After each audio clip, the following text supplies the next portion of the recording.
Hi everyone, and welcome to this morning's bite-sized webinar, 7 Twitter strategies to action now.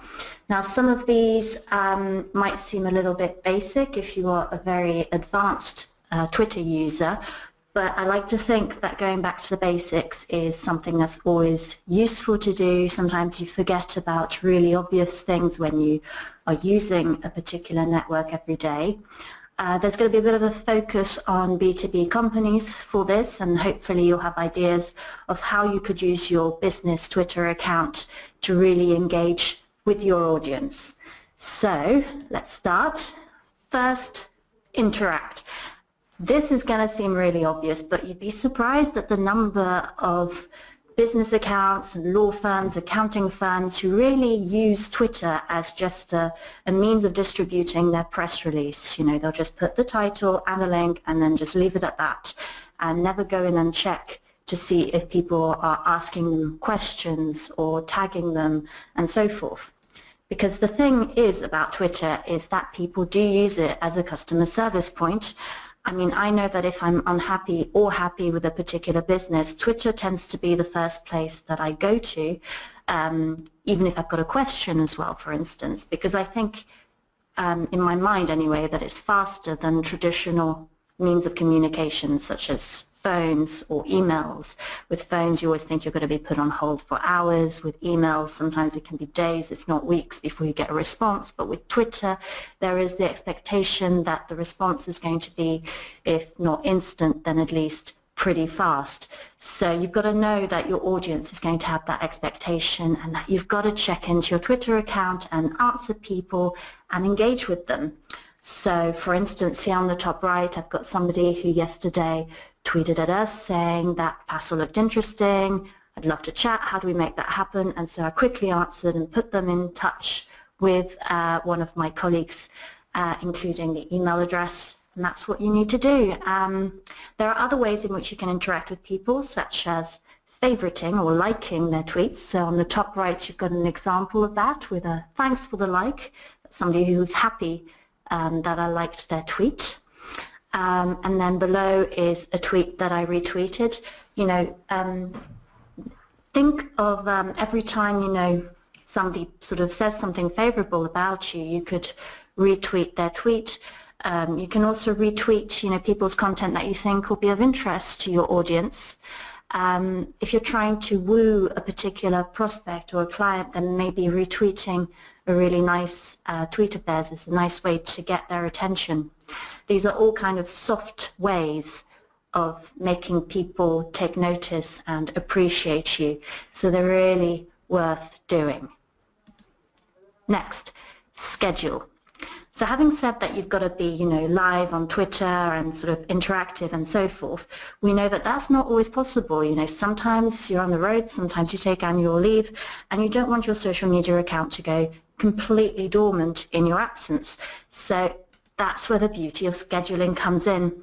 There are lots of social media schedulers out there like Buffer, Hootsuite and so forth, and I would really recommend that you use them just to give like a base note layer to your Twitter account, just to make sure that there is some good content that's going out every day, so you can, you know, decide if it's 1 tweet or 2 tweets or more, and it means that your content will keep getting shared.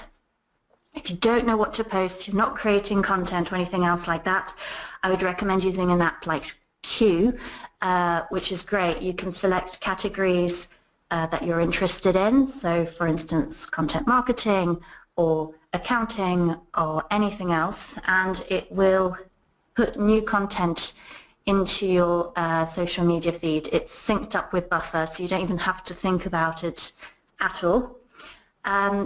On the other hand, if you are creating blogs and everything else like that, then I would really recommend apps like Missing Letter and HitPlay, which let you share your evergreen content over a period of time. I'm just going to show you some screenshots from them. So this is a screenshot of Missing Letter.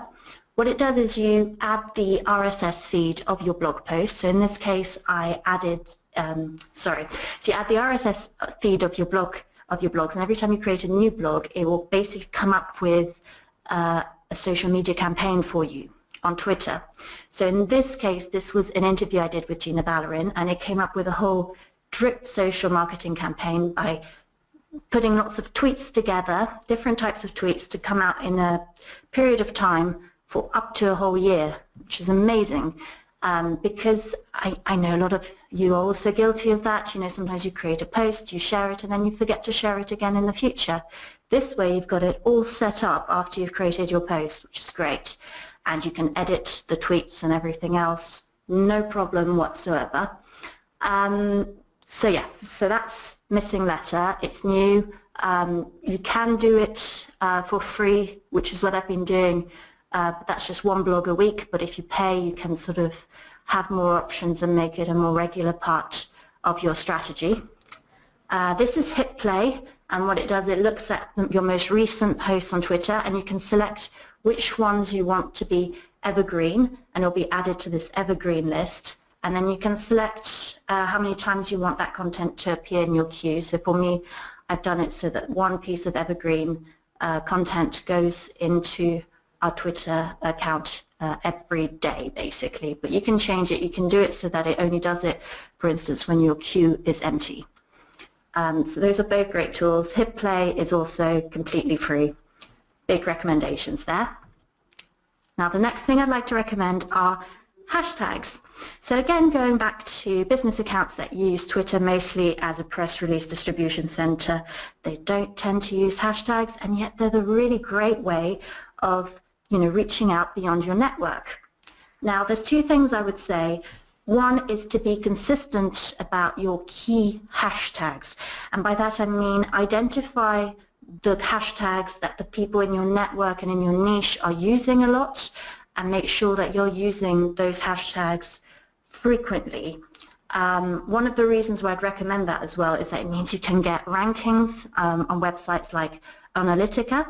So that link is looking terribly blue there, but if you click on it, you'll see that Passle ranks as 7th most influential B2B marketing brand in the UK.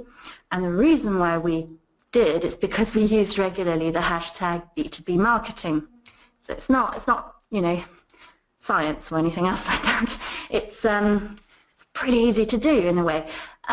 So, for instance, if you use the hashtag content marketing very frequently and to share good content, then you might get ranked as something you can show off about at a later date. So it's worth doing. It doesn't cost you a penny to do either. The other thing I'd say is to keep an eye on trending hashtags, and you tend to see these on the left-hand side when you're just scrolling through your tweets. So here's one that I found yesterday, for instance, of Charity Tuesday, and I saw that Graham Thornton had tweeted a video that fits in with that particular hashtag. And it's obviously a video that they created before, and they saw an opportunity to reshare that video and make the most of that particular hashtag. Now, this is a recurring hashtag as well. There's quite a few of these, like hashtag Monday Motivation, for instance, or Throwback Thursday. And you know that these particular hashtags are going to be coming around, and you can plan for them.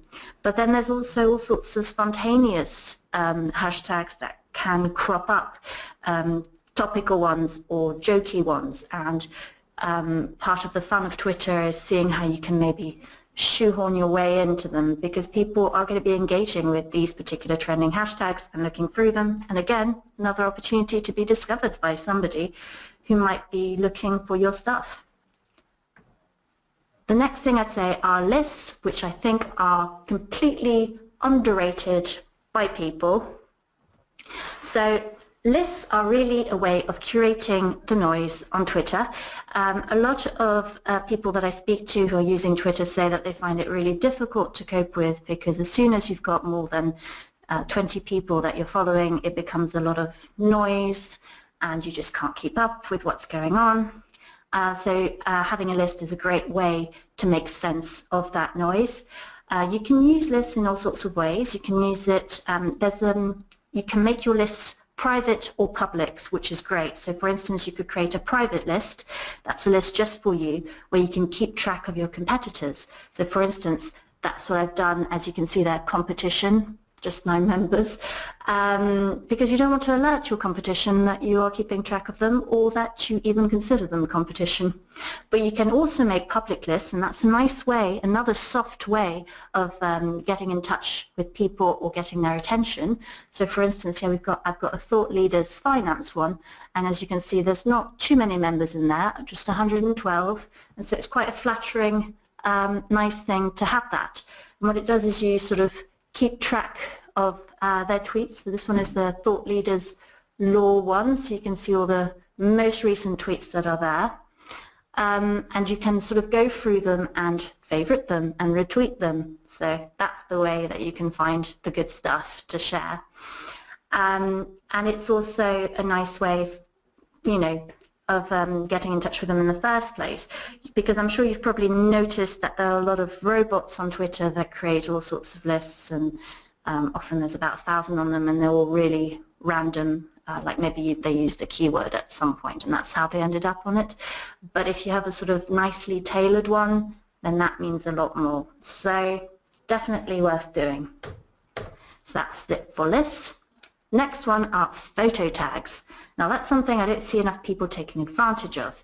So when you add a photo to your tweet, you can actually tag up to 10 people into that photo. So here it's that same article that I showed earlier on the missing letter thing. So it's the interview with Gina Ballerin.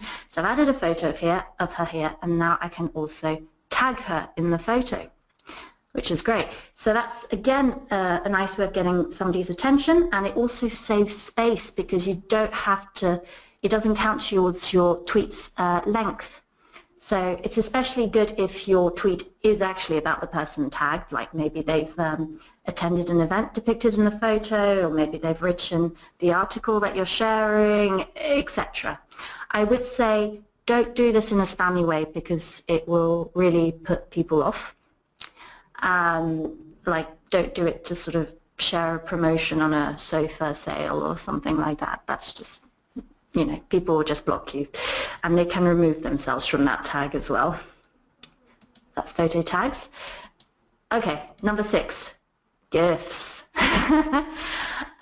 So this might sound a bit silly, but it's a great way to punctuate your tweet and make it a bit less serious. It's really easy now as well to add GIFs. So here I'm just showing you where it is. When you're creating a tweet, you've got the option, so it's just there, second to the right, and you can just type in a keyword and you'll come up with lots of options, and you just select the GIF that is the most appropriate for your tweet. You can also just upload your own GIFs. So here in the bit on the top right, for instance, that's an extract from a vlog. So instead of sharing the entire video, I just shared a GIF of a section of that video, and so it gives you a little bit of a taster, and then you can click and then watch the entire video. So that's one way you could use GIFs also. You can also upload maybe an instructional GIF, a very short one, to sort of illustrate maybe what you're going to be talking about in a blog post you're sharing. You know, there's all sorts of ways you could use GIFs. Here's one that we used, for instance, when we were about to go to the CIM Awards, and it got a nice amount of engagement. I mean, people love visual things, and GIFs are just very appealing to people. So if you feel that your Twitter account is just a little bit too corporate, a little bit too stale, then maybe add some GIFs to your life. And last but not least, Twitter polls. So they've been knocking around now for about a year, but they're not always used that much. So if I just go back, you can see that they're the option just next to the GIFs on the right there. That's how you can add a poll. It's really easy to do. So here's one, for instance, that we did earlier this year, and we used a trending hashtag at the time, which was RIP Twitter. So obviously Twitter has not died, but we decided to poll people about changes. I think at that point it'd gone from favoriting to liking on Twitter. So it was all a bit, you know, everybody was a bit up in arms. So this one worked really well. We got about 1,000 votes. So again, doing a poll is a great way of engaging with people. It can also be a really useful way to source ideas for content, for instance. So if you're stuck for ideas of what to blog, then maybe poll your audience, and you might be surprised by the results, and then you can write about it. I know that I definitely created a blog post based on this particular poll, so it was a great way to do that too. So I would say yes, use Twitter polls, combine it with a trending or a popular hashtag, which will help guarantee its success. And there you go. Okay, so I hope that these 7 quick-fire ideas might inspire you with Twitter going forward. And I hope you have a great afternoon. Thank you very much.